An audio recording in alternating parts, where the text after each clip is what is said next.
All right, so the zero product property allows us to solve quadratics by factoring, as long as the quadratic is set equal to 0. So in this case, we have a quadratic that's already been factored for us. The quadratic was factored down to 7n minus 2 times 5n minus 4 equals 0.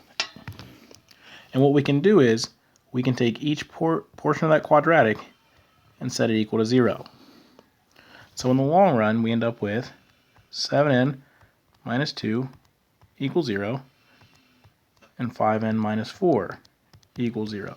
So each portion is going to be set equal to 0 and solved separately. So for 7n minus 2, we'd add 2 to the other side and then divide by 7. So we get n equals 2/7, or 1/4.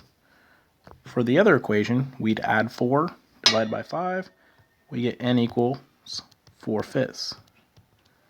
And now we have this quadratic solved by factoring. The next slide, same idea. You've got 2x plus 3 times x minus 4 equals 0. We're going to set each quantity equal to 0 and solve.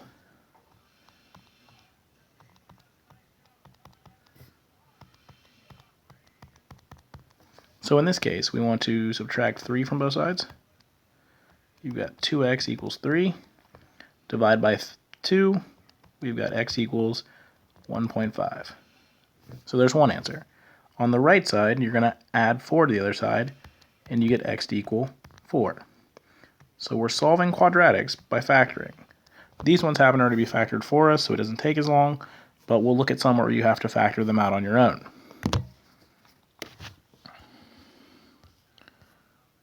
So now, the third one, I've given you the option, or I've asked you to do it both ways, using the quadratic formula or by factoring with a zero product property. We know how to use the quadratic formula.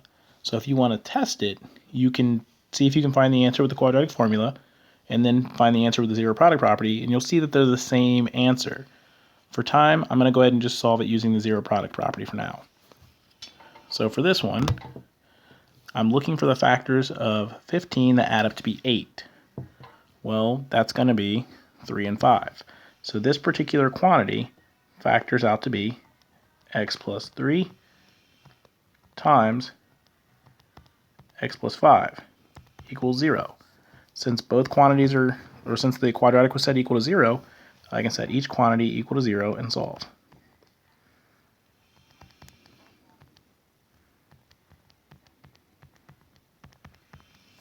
Alright, so here on the left, I'm going to subtract 3 from both sides, and I get x equals negative 3. On the right, I'm going to subtract 5, and I get x equals negative 5. Had I done this with the quadratic formula, I would have gotten the exact same answer.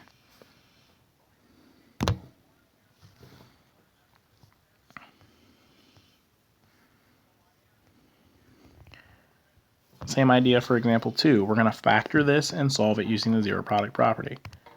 The factors of 14, or negative 14 in this case, that add up to be negative 5, well, let's see, negative 7 and positive 2.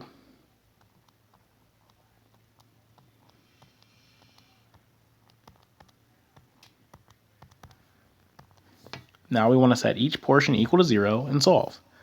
So m minus 7 equals 0, and m plus 2 equals 0. So here we'll add 7 to both sides, and we should get m equal to be positive 7. We'll subtract 2 in the other equation, and we get m to equal negative 2.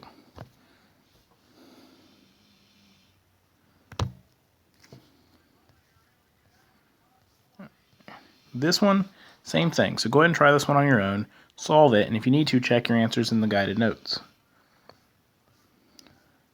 Here, now we have one that involves factor by grouping. This is our long form because we have a leading coefficient. And so since we have our leading coefficient, we're going to take a times c. We're going to get 36. And we're looking for the factors of 36 that add up to be negative 15. So that's going to be negative 3 and negative 12.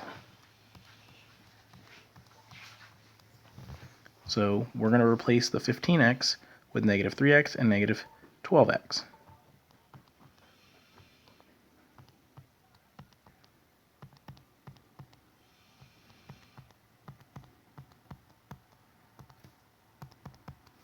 So we're going to group our first two terms and our last two terms. Well, factoring out our GCF of the first part, we're going to get x times the quantity 2x minus 3. Factoring the GCF out of the second, we're going to go ahead and take out a negative 6. And we've got 2x minus 3. So with this form, remember, we're going to bring the GCFs together. So we've got x minus 6 times 2x minus 3 equals 0. So now we have our two quantities we want to set equal to 0. So I'm going to take x minus 6 equals 0. Solve that for x. I add 6 to the other side. I get x equals 6. Then I'm going to take 2x minus 3, set that equal to 0, and solve this as well. I'll add 3 to the other side, then I'll divide by 2, and I get x to equal 1.5.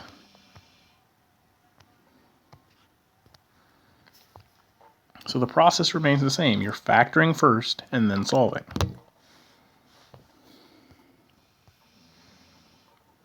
All right, let's do one more, and then I'll let you finish the notes on your own.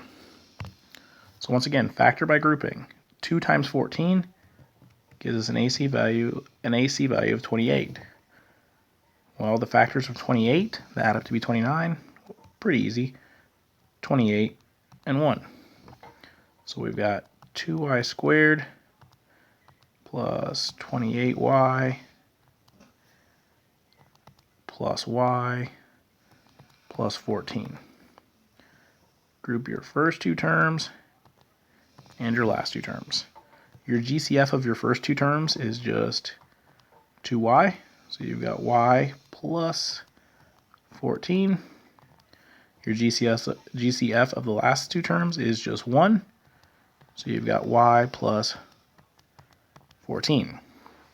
So your factored form for this becomes 2y plus 1 times y plus 14. All of that equals 0. So now that we know that it equals 0, we're going to set each part equal to 0 and solve for y. So 2y plus 1 equals 0. And then y plus 14 equals 0. In the top one, you're going to subtract 1, divide by 2. You get y equals negative 0.5.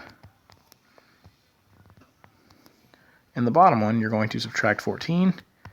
You get y equals negative 14. And those are your solutions.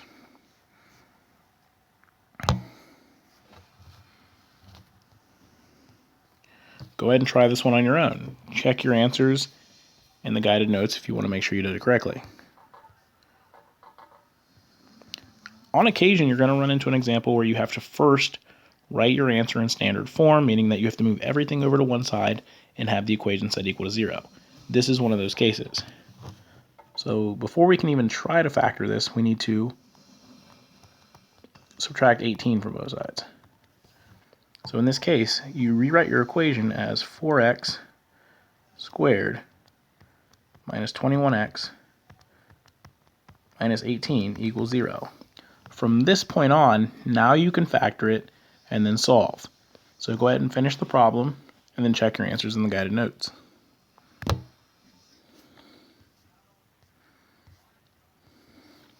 This is another problem that you would have to rewrite. So, like the previous problem, move the 49 over by adding it.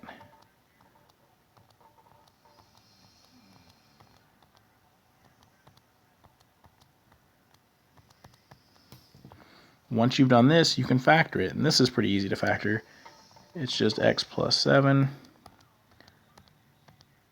times x plus 7 equals 0. Set each equation equal to 0 and solve.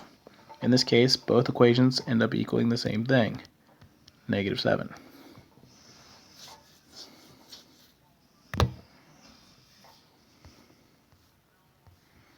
Go ahead and try this one on your own, and like the previous examples, when you want to